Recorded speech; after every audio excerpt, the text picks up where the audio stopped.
দোয়া করা যদি হারাম হতো তাহলে এখন যারা ফতোয়া দিয়ে বেড়ায় যে নবীর নামে ওসিলা দিয়ে দোয়া চাওয়া যাবে না, কিছু ইউটিউবার মৌলবি উঠেছে যাদের ঠিক মতন আরবিক গ্রামার পড়ার ক্ষমতা নাই, যাদের ঠিক মতন হাদিসের হ জানে না, তারা বলে নবী মুস্তাফার নামে দোয়া চাওয়া যাবে না। আরে এ তো নবীর সাহাবী, এ তো নবীর আশিক। লক্ষ্য করুন, আদম আলাইহিস সালাম গন্ধম খেয়েছিলেন, নবীর ওসিলা দিয়ে গন্ধম পরিত্রাণ আদম আলাইহিস সালামের হয়েছিল। তাইলে বুঝা গেল ব্রাদার, ওসিলা দিয়ে দোয়া চাওয়া কোরআন থেকে যায়, হাদিস থেকে যায়। কোন বাপের বেটা যদি দলিল কেটে দিতে পারে 2 লক্ষ টাকা আমি পুরস্কার দিয়ে দেবো এই দক্ষিণের ময়দানে। আল্লাহু আকবার। ব্রাদার, তাহলে বুঝা গেল ওসিলা ধরা না জায়েজ নয়। কি বললাম? ওসিলা ধরা জায়েজ, ওসিলা দিয়ে দোয়া চাওয়া জায়েজ। এবার আসুন, ওসিলা দিয়ে সাহাবিয়া দোয়া চেয়েছেন কিনা একটা দলিল শুনুন, তাইলে বুঝতে পারবেন। ব্রাদার উঠান, আমার কিতাব নাই, ব্রাদার মিল্লাত ইসলামিয়া সহিহুল বুখারী কিতাবের বাব নামাজে ইস্তিসকা, যেটা খুব খরা হয় কাহাত পড়ে তখন আমরা কি করি, এক জায়গা করে নামাজ পড়ি, তাই না? হ্যাঁ, পানির জন্য দোয়া করি না, নামাজ পড়ি না, একে বলা হয় নামাজে ইস্তিসকা। ওই বায়ানের মধ্যে আল্লাহর নবীর দ্বিতীয় খলিফা, কয় নাম্বার খলিফা? 2 নাম্বার। কি নাম? ওমর ফারুক আজম রাদিয়াল্লাহু তাআলা। এখনো খলিফায়ে আজম মদিনার বুকে খুবই কাহাত করেছে, মানে এত রোদ, এত ধূপ, এত খরা যে ওই সময় বুঝলেন পানি হয় না। মদিনার মানুষ শুকিয়ে গেছে, জিভা, মদিনার মানুষের অন্তর শুকিয়ে গেছে। এমনকি মেয়েরা বলতেছেন, হে খলিফায়ে রাসূল আপনি দোয়া করুন। কারণ হচ্ছে এটাই যে মদিনাতে মায়েদের স্তন শুকিয়ে গেছে। ফল এত দেখি করে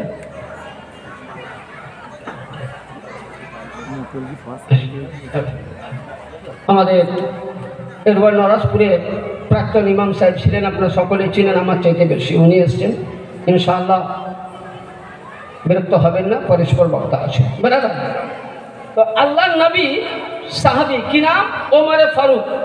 বুখারী শরীফে এই হাদিসটা পাবেন, পৃষ্ঠা নাম্বার 1010। কত বললাম? 1010।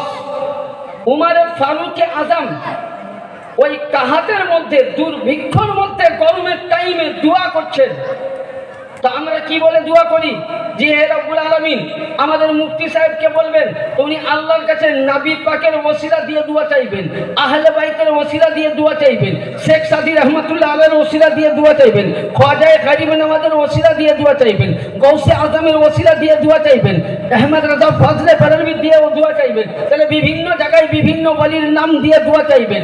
কিন্তু বেরাদার, ওমর ফারুক আজম বলছেন, আল্লাহ মদিনার জমিনে আল্লাহ পানি নাই, আল্লাহ যেন নবী মুহাম্মদ রাসূলুল্লাহ একদিন মদিনাতে পানির দুর্ভিক্ষ হয়েছিল, পানির অভাব পড়েছিল, নবী দোয়া করেছিলেন মসজিদ নববীর মধ্যে, হে আল্লাহ আজকে নবী মুহাম্মদ রাসূলুল্লাহ একজন সাহাবী, দ্বিতীয় খলিফা ওমর ফারুক বলছেন, নবীর চাচা সাইয়্যিদিনা হযরতে আব্বাস বিন আব্দুল মুতালিব, নাম কি বললাম? আব্বাস বিন আব্দুল মুতালিব।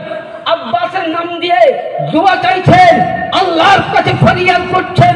নবীর নাম নেননি, নবীর চাচা আব্বাস ছিলেন নবীর সাহাবী। যেমনই দোয়া করলো, কসম মদিনাওয়ালা, কসম রব্বে কাদিরের জুল জালালের কসম খেয়ে বলি, উমর ফারুক আজম যেমনই দোয়া করলেন, আল্লাহু আকবার, সঙ্গে সঙ্গে মদিনা পানির মধ্যে সহায়ব হয়ে গেল।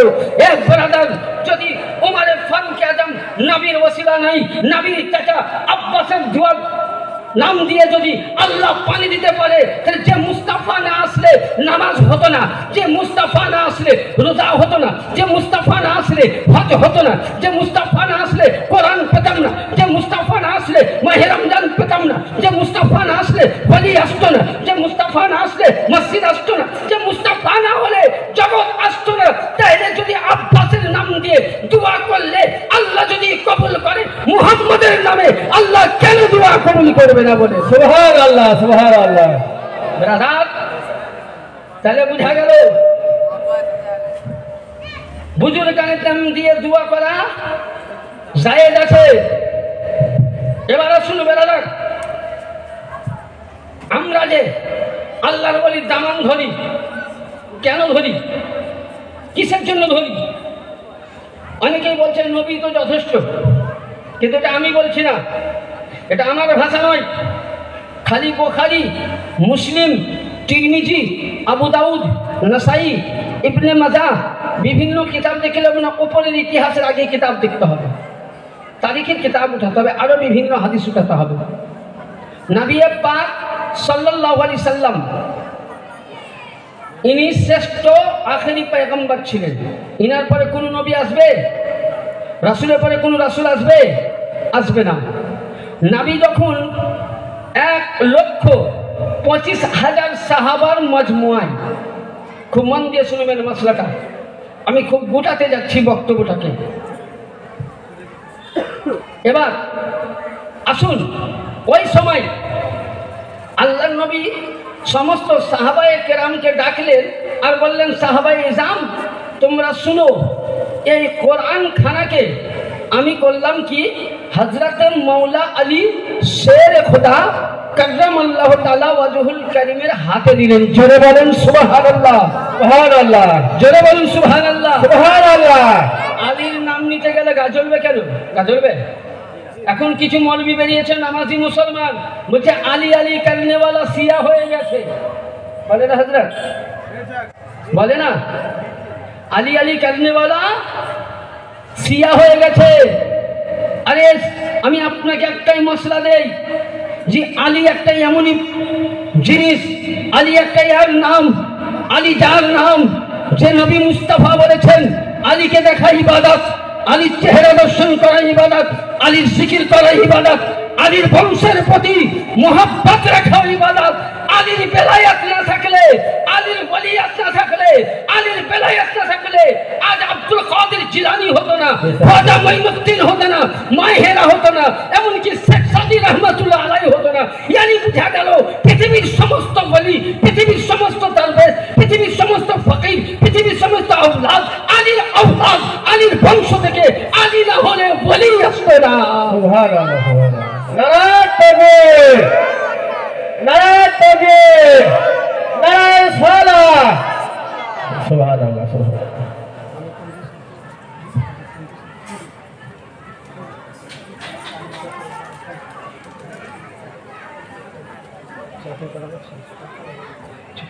ব্রাদার, তাহলে কি বুঝা গেল যে আল্লাহ নবী সরকারে মদিনা সাল্লাল্লাহু আলাইহি সাল্লাম কোরআন খানা আলীর হাতে দিলেন। দেওয়ার পরে সবাইকে বললেন, শুনো এ কোরআন আমি আলীর হাতে দিয়ে গেলাম। ইয়ানি সাহাবীরা বললেন, ইয়া রাসূলুল্লাহ আপনি কোরআন সাহাবীকে কেন দিলেন না? নবী বলতেছেন, আমি যতদিন বাহায়াতে আছি, দুনিয়াতে আছি, ততদিন সাহাবী তৈরি হবে।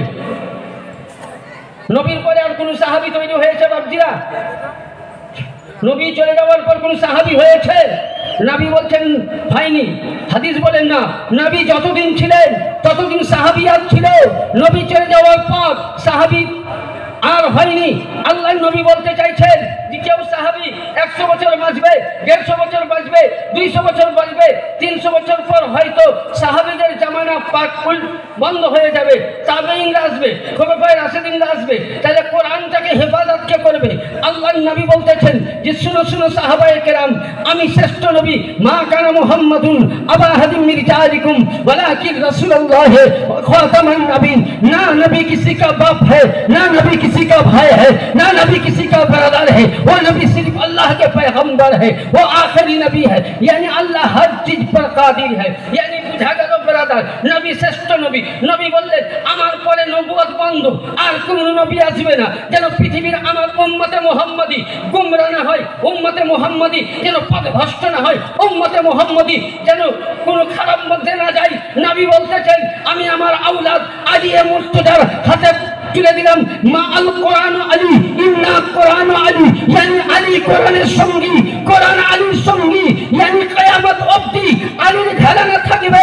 যেখানে আল্লাহর ওলি থাকবে সেখানে কোরআন থাকবে, যেখানে কোরআন থাকবে সেখানে আল্লাহর ওলি থাকবে। তাহলে বোঝা গেল যে আলী এর বংশধর, ইয়ানি কাল কিয়ামতের ময়দানে নবী মুস্তাফা বলেন আলী ও কোরআন একই জায়গার মধ্যে কিয়ামতে হাউজে কাউসারে দেখা হবে। ইয়ানি বোঝা গেল আলীর বংশ আজও থাকবে, কিয়ামত অবধি থাকবে, কোরআনও থাকবে, আলীও বংশ থাকবে। তার জন্য বুঝে না ঘবরাও মুসলমান হো अभी खुदा के सन बाकी है, ना घबराओ मुसलमान हो अभी खुदा के सन बाकी है। अली का घराना है तो कुरान जिंदा है। সুবহান আল্লাহ, সুবহান আল্লাহ। রাজা আলীর ঘরানা আছে বলে ওলি পেয়েছি। জি, আজ কোন মৌলবীর দ্বারাই, আমি নাম বলছি, কোন মোল্লার দ্বারাই, কোন মৌলবীর দ্বারাই ইসলাম প্রচার হয়নি। আমার মতন এই মসজিদে বসে থেকে 5 বেলা গোস্তের রান চিবিয়ে আর ভালো মন্দ খেয়ে ইসলাম প্রচার হয়নি। আর ইসলাম যদি প্রচার হয়েছে আলীর আওলাদ মওলাদ দ্বারাই। খাজা আজমিরি ভারতবর্ষে এসে নামাজ কাকে বলে? আজ তোমরা বলো পীরের মাজারকে লাঠি মেরে ভেঙে দিব, শেখ সাদির মাজারকে উড়িয়ে দিব। আরে বেকুব, পৃথিবীর মধ্যে একটা দলিল দেখাও, একটা কোরআন দেখাও, একটা হাদিস দেখাও। চ্যালেঞ্জ থাকলো যে আগে ভারতবর্ষে কিংবা পৃথিবীতে মসজিদ হয়েছে না, কোনো কিতাবে লেখা নাই যে ইবাদতের জন্য মসজিদ করতে হবে। আগে যে কোনো জায়গায় ইসলাম প্রচারের জন্য খানকা তৈরি হয়েছে। শেখ সাদি এসছেন তো খানকা তৈরি করেছেন, খাজা আজমিরি এসছেন খানকা তৈরি করেছেন, নিজামুদ্দিন এসছেন খানকা তৈরি করেছেন, সুবহানাল্লাহ রওশন আলী আল কাদেরী এসছেন খানকা তৈরি করেছেন, আব্দুল রাজ্জাক পাক মঙ্গলকোটে খানকা তৈরি করেছেন, মাওলা পাক খানকা তৈরি করেছেন। সারা বিশ্ব জগতে যেখানে আল্লাহর ওলি এসছে খানকা তৈরি হয়েছে, খানকা থেকে ইসলাম আবাদ হয়েছে। খানকা আগে বাদে মসজিদ, ইয়ানি বুঝা গেল পুরো ইসলামটা ওলির কাছ থেকে এসছে। ওলি না আসলে ইসলাম ভারতে আসতো না। সুবহান আল্লাহ, সুবহান আল্লাহ। হ্যাঁ? আমরা করি কি আল্লাহর বলিকে আমরা মানতে চাই না, ওলির ই করতে চাই না। আরে ওলির শান বলতে গেলে অনেক সময় বক্তা বসে আছেন বলেন, আমারও ভাই রাগ করবেন, বলবে আচ্ছা মৌলানা পেয়েছে ভাই ছাড়তে চায় না। ছোট্ট করে একটু ধরে পাক করুন, আল্লাহ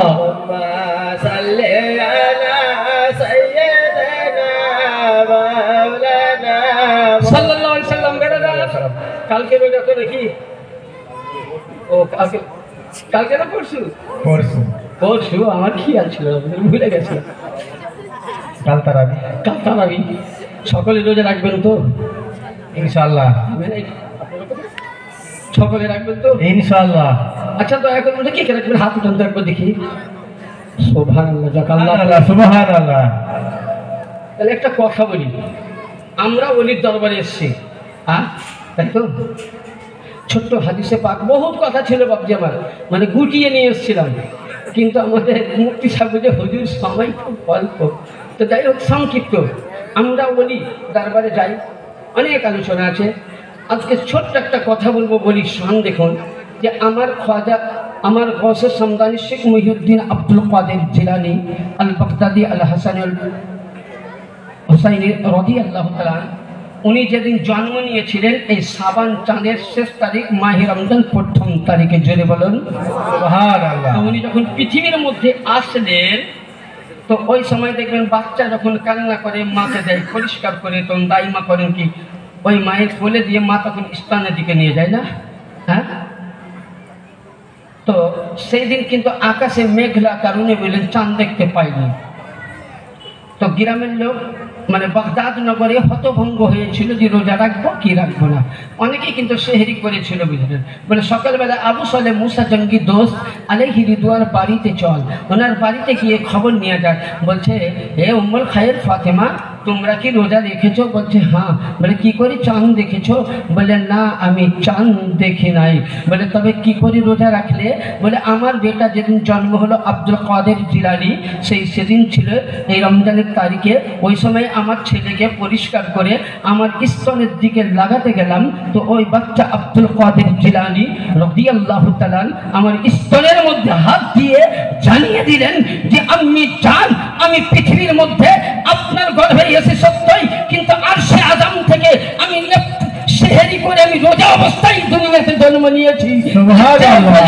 কামিল দুনিয়ার মধ্যে রোজা রেখে জন্ম নিতে পারেন। তাই কবির মধ্যে বলছে হাইবার পীর আব্দুল কাদের তুমি জিলানির জিলানি, তোমারে নামের গুণে আগুন হইয়া যায় পারি। যেদিন তোমার জন্ম হলো ছিল মাহে রমজান, জোরে বলুন সুবহানাল্লাহ। যেদিন তোমার জন্ম হলো ছিল মাহে রমজান, দিনের বেলায় দুধ না খাইতে তাতে দিন রোজা হল। হাইবার পীর আব্দুল কাদের। ব্রাদার মিল্লাত ইসলামিয়া, যাই হোক মানে কিছু আলোচনা করলাম বলা ভাষার মাধ্যমে। আমি একটাই লাস্টে বলবো, বাবজিরা সামনে মাহে রমজান আসছে, আপনারা আমরা সকলে যেন রোজা রাখতে পারি, সকলে আল্লাহুম্মা আমিন। আমরা যেন পাক পাঞ্জাতন আলে নবী আহলে বাইতে পাকে গোলামি করে দুনিয়া ছেড়ে যেতে পারি। শুধু যদি নামাজ নিয়ে যান তো ওই নামাজকে মিলেন জাহান্নামে তক্তি করিয়ে আপনার গলায় দিবে আহলে বাইতের মহব্বত নাই। আর যার মধ্যে আহলে বাইত নাই তার কাছে জান্নাত নাই। নামাজ, রোজা, হজ, যাকাত সমস্ত জিনিসের মূল। আপনি এমনকি কাবার বাইতুল্লাহর গেলাফ ধরে যদি কানেন আল্লাহ জান্নাত দাও, জান্নাত দাও, জান্নাত দিবে না। কারণ আপনার অন্তরে যদি আহলে বাইতের আলে রাসূলের শেখ সাদি বাবা তিনি হলেন আলে রাসূল, পৃথিবীর সমস্ত বলির যদি গুস্তাখি থাকে, বেয়াদবি থাকে, আপনার জন্য ফি নারে জাহান্নামা খালিদিনা ফিহা আবাদা, জাহান্নাম ওয়াজিব হয়ে যাবে। যেন আল্লাহ পাক আপনাকে আমাকে সকলকে যেন আমরা আহলে বাইতের গোলামি করতে পারি। এখান থেকে আমার বক্তব্য দিই বলা ভাষার মাধ্যমে ভুল ত্রুটি ক্ষমা প্রার্থী। সকলে পড়েন আস্তাগফিরুল্লাহ রব্বি মিন কুল্লি যুনবি ওয়া আতুবু ইলাইহি। ইসলাম থা ইসলাম है, इस्लाम रहेगा। कुरान था कुरान है, कुरान रहेगा। इस्लाम की गर्दन पर मौला अली घराना का एहसान है, एहसान था, क़यामत तक एहसान रहेगा। अस्सलाम সুবহানাল্লাহ সুবহানাল্লাহ মাশাআল্লাহ। বেশক খুব সুন্দর বক্তব্য রাখলেন। এবার এতক্ষণ আমরা শুনছিলাম কোরআন ও হাদিসের বাণীতে বক্তব্য ঝাড়া। এবার কোকিল কণ্ঠ। কোকিল কণ্ঠ কাকে বলে জানেন? হ্যাঁ জানেন গো বাবজি? আপনারা আজকে কবরস্থানে নয় হিন্দুস্তানে বসে আছেন, জোরে বলুন সুবহানাল্লাহ। হ্যাঁ আল্লাহ। বেশ, এতক্ষণ ধরে বক্তব্য শুনছি কিন্তু আমরা সুবহানাল্লাহ আলহামদুলিল্লাহ কেউ ঠিকঠাক ভাবে বলছি না। তো একটা হাত মাওলা আলীর নামে উঠে বলুন ইয়া মাওলা আলী, আর হাত উঠিয়ে বলুন ইয়া শেখ সাদি বাবা। এবার দেখেন এই হাতকে যখন আপনার আবু বকর সিদ্দিক এই হাতকে বুলন্দ করলেন, ইনকিলাব সৃষ্টি হলো। এই হাতকে যখন মাওলা আলী মুশকিল কুশা শেরে খোদা ইনকিলাব যখন আপনার বুলন্দ করলো, ইনকিলাব সৃষ্টি হলো। এই হাতকে যখন আবু বকর সিদ্দিক মাওলা আলী শুধু নয় আবু বকর সিদ্দিক উসমানে গনি এই হাতকে যখন আপনার উঁচু করলো, ইনকিলাব সৃষ্টি হলো। এই হাতকে যখন কোন সাহাবা কিরাম তাবেঈন তাবে তাবেঈন এই হাতকে যখন উঠালো, ইনকিলাব সৃষ্টি হলো।